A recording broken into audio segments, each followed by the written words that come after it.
Assalamualaikum warahmatullahi wabarakatuh. Kami dari kelompok 4 ingin mempresentasikan makalah analisis pengendalian ekonomi yang diajukan oleh tugas Ibu Mita. Saya di sini sebagai moderator dan saya Lufiana Syakir, saya Nadia Tianti, saya Amira Surya, saya Nela Gina.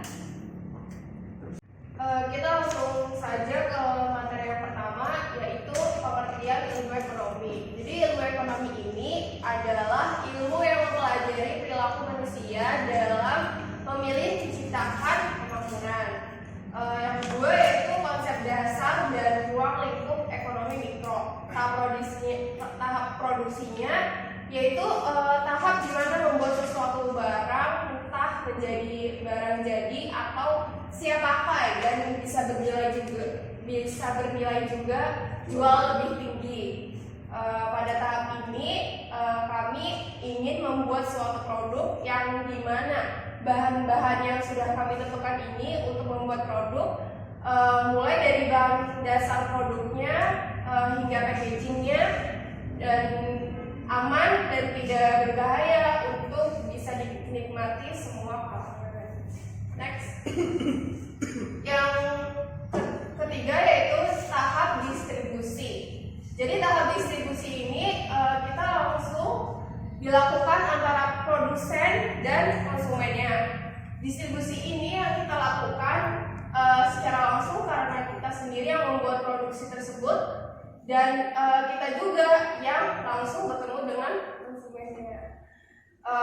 Yang keempat yaitu perilaku konsumennya. Tahap di mana mengidentifikasi karakteristik konsumen, memahami dan tahu bagaimana konsumen ini memilih produk dan tahu produk yang dibutuhkan oleh konsumen, dan juga bisa membuat strategi yang sesuai sehingga bisa mempengaruhi keputusan pembelian konsumen agar bisa membeli produk tersebut. Untuk itu, kami menganalisa perilaku konsumen sekitar agar kami bisa membuat produk yang sesuai dengan yang mereka inginkan. tahap selanjutnya kita masuk ke harga. Harga adalah nilai akhir yang tercantum dalam suatu produk sebelum dipasarkan kepada konsumen. Untuk menentukan harga produk kami sebelumnya mencari tahu tentang tingkah laku perilaku konsumen terhadap produk lainnya sudah ada, apakah sudah sesuai dengan kualitas dan rasa yang diberikan produk tersebut. Dari situ kami bisa menentukan produk yang akan kami buat dan bahan-bahan yang kami pakai untuk menentukan dengan harga jual yang sesuai. Untuk kualitas produk adalah suatu kondisi fisik, sifat dan fungsi produk, baik itu produk barang ataupun produk layanan jasa, berdasarkan tingkat mutu yang sesuai dengan durabilitas, reliabilitas, serta mudahnya penggunaan, kesesuaian, perbaikan, serta komponen lainnya yang dibuat untuk memenuhi kepuasan dan juga kebutuhan pelanggan. Untuk itu kami ingin memberikan kualitas yang terbaik untuk para konsumen kami, mulai dari jasa dan bentuk produk yang kami buat agar konsumen kami merasa puas dengan produk-produk yang kami buat. Oke, next, untuk tampilan di sini menjadi salah satu peranan penting dalam pertumbuhan bisnis dan usaha, khususnya dalam tampilan kemasan produk, dan juga bisa menjadi salah satu faktor agar konsumen tertarik dengan produk-produk yang mereka lihat dan bisa menjadi daya tarik untuk konsumen bisa membeli produk tersebut. Terkait dengan hal itu, kami mencoba membuat produk kami semenarik mungkin, mulai dari produk dan juga packaging agar bisa menjadi daya tarik bagi para konsumen kami untuk membeli produk kami. Kemudian kita masuk ke konsep dasar ruang lingkup ekonomi makro, pengeluaran output dan pendapatan income. Pengeluaran merujuk pada total nilai barang atau jasa yang dibeli oleh konsumen. Pengeluaran berupa jumlah modal yang akan digunakan untuk produksi. Pendapatan merujuk pada total nilai dari semua barang atau jasa yang dihasilkan oleh perusahaan atau tempat produksi. Kemudian tingkat pengangguran. Untuk itu, salah satu usaha untuk mengurangi tingkat pengangguran dengan membuka usaha jualan atau produksi milik sendiri. Contohnya kita membuat makaroni, terus bisa masuk coklat keju dan melabel susu. Terus inflasi dan deflasi. Inflasi terjadi ketika harga barang dan jasa secara umum naik selama periode tertentu. Dalam perdagangan, inflasi bisa berdampak positif dan negatif. Di satu sisi, jika inflasi rendah dan stabil, itu dapat menciptakan lingkungan ekonomi yang sehat untuk perdagangan karena harga-harga relatif stabil. Namun, inflasi yang tinggi atau tidak stabil dapat mempersulit perencanaan bisnis dan berpotensi merugikan eksportir dan importir. Deflasi adalah kebalikan dari inflasi. Ini terjadi ketika harga-harga secara umum turun dan dapat menguntungkan konsumen karena daya belinya meningkat. Kemudian masuk ke bab 2, pengertian pendapatan nasional. Suatu alat ukur menentukan tingkat perekonomian suatu negara dalam hal lingkup produksi yang sudah berkembang nasional, maka pendapatannya akan berpengaruh dalam perekonomian negara. Namun, ruang lingkup usaha milik kita saat ini hanya skala kecil yang pendapatannya belum berpengaruh terhadap perekonomian negara. Pendapatannya hanya diterima dan dibagi untuk anggota kelompok saja. Kemudian, pendapatan produksi. Pendapatan ini pendapatan pada kegiatan yang menciptakan nilai tambah value added, maka dari itu perhitungan hanya mencakup perhitungan nilai tambah pada sektor produksi. Selanjutnya ada pendekatan pendapatan, yaitu pendekatan pendapatan berdasarkan nasional dihitung dengan menjumlahkan seluruh pendapatan yang diterima masyarakat atau pemilik faktor produksi sebagai balas jasa yang mereka terima dalam proses produksi. Yang kedua ada pendekatan pengeluaran, yaitu pada pendekatan ini pendapatan nasional dihitung dengan cara menjumlahkan permintaan akhir dari para pelaku ekonomi atau satunya ada konsumen, yaitu dan produsen dan pemerintah dalam suatu negara.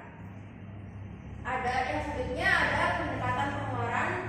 Pada pendekatan ini pendapatan nasional dihitung dengan cara menjumlahkan permintaan akhir dari para pelaku ekonomi, konsumen, produsen, dan pemerintah dalam suatu negara.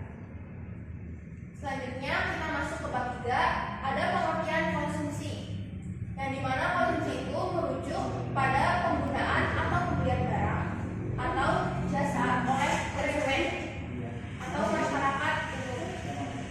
Konsumsi dalam lingkup perdagangan skala kecil seperti pembelian produk-produk oleh konsumen individu dari toko atau pedagang lokal. Bisnis kecil membeli bahan baku atau barang modal untuk produksi.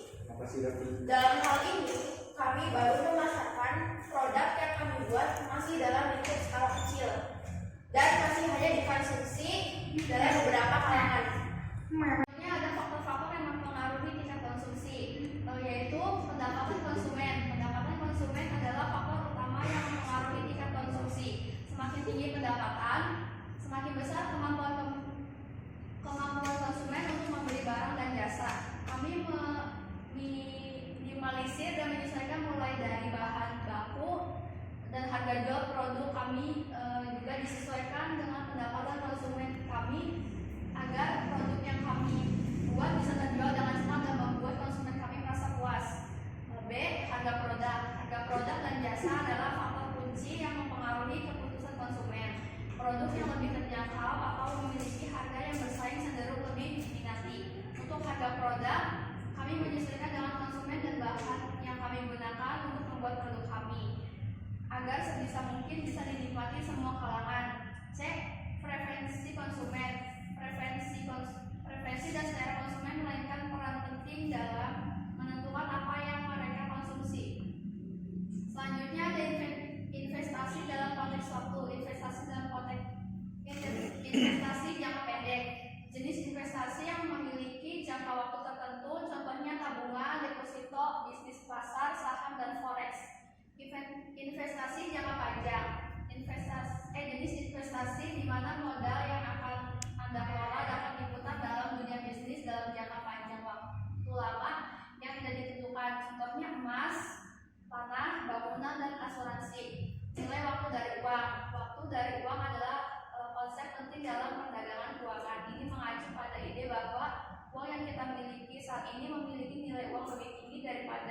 produk yang sama di masa depan. Dan itu mempengaruhi harga bahan baku produksi dan juga mempengaruhi nilai harga jual produk saat ini dan masa mendatang.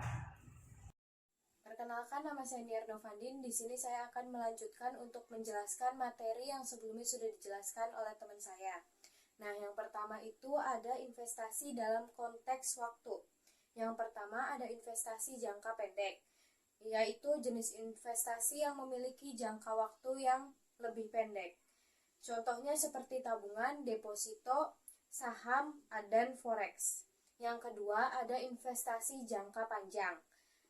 Itu investasi yang dimana modalnya akan dikelola lebih lama ketimbang investasi jangka pendek. Contohnya itu seperti tanah, emas, tabungan, dan asuransi. Selanjutnya nilai waktu dari uang. Waktu dari uang adalah konsep penting dalam perdagangan keuangan.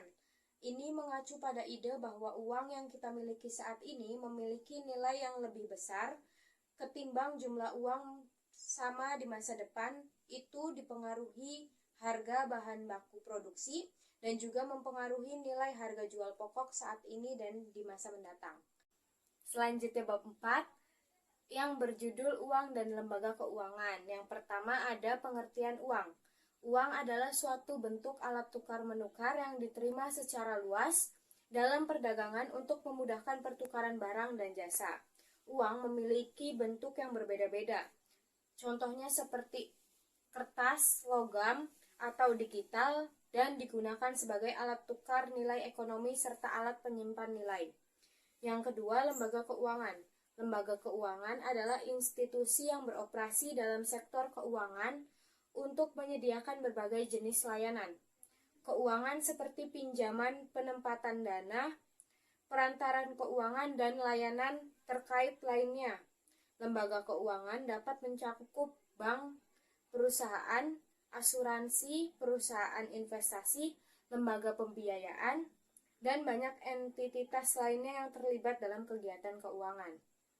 Tujuan utama lembaga keuangan adalah untuk menghimpun dana dari pihak yang memiliki kelebihan dana dan menyediakan dana kepada pihak yang membutuhkan dana, sambil mengelola risiko keuangan.